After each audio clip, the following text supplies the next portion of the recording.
સુરતમાં ફૂડ અને આરોગ્ય વિભાગ દ્વારા ખાદ્ય ખોરાક અને ભેળસેળ સામેની કાર્યવાહી યથાવત હોય તેમ વધુ 237 હોટલ, રેસ્ટોરન્ટ અને ખાસ સંસ્થાઓમાં તપાસ હાથ ધરાઈ હતી અને તપાસ દરમિયાન 503 કિલો અખાદ્ય ખોરાકનો જથ્થો નાશ કરવામાં આવ્યો છે. સુરતમાં ફૂડ અને આરોગ્ય વિભાગનો સપાટો યથાવત હોય તેમ શહેર અખાદ્ય ખોરાકનું વેચાણ કરતા અને સ્વચ્છતાના નિયમોનું ઉલ્લંઘન કરતા એકમો સામે તંત્ર દ્વારા સતત કાર્યવાહી કરવામાં આવી રહી છે. વધુ 237 હોટલ, રેસ્ટોરન્ટ અને ખાદ્ય સંસ્થાઓમાં તપાસ હાથ ધરવામાં આવી હતી. તપાસ દરમિયાન મોટી માત્રામાં અખાદ્ય ખોરાકનો જથ્થો મળી આવ્યો હતો. તંત્ર દ્વારા કુલ 503 કિલો અખાદ્ય ખોરાકનો જથ્થો સ્થળ પર જ નાશ કરવામાં આવ્યો હતો.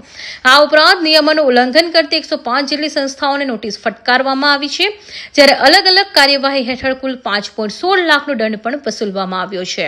Patel, food safety officer, Surat મહાનગરપાલિકા.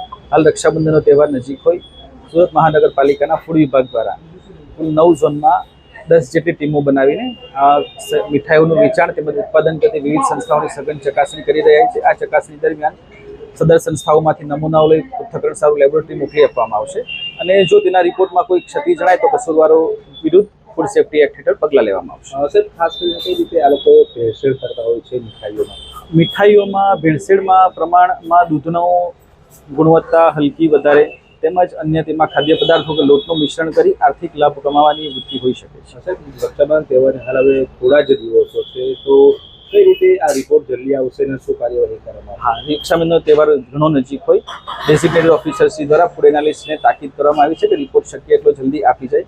તે માટે લેબોરેટરી પણ થોડી તૈયારીઓ એ પ્રમાણે કરી છે કે રિપોર્ટ બને એટલો જલ્દી આવી જાય જેથી આપણે કસૂરવારો સામે પગલાં લઈ શકીએ અને સુરતને આરોગ્યપ્રદ મીઠાઈઓ તેમજ ખોરાક મળી શકે.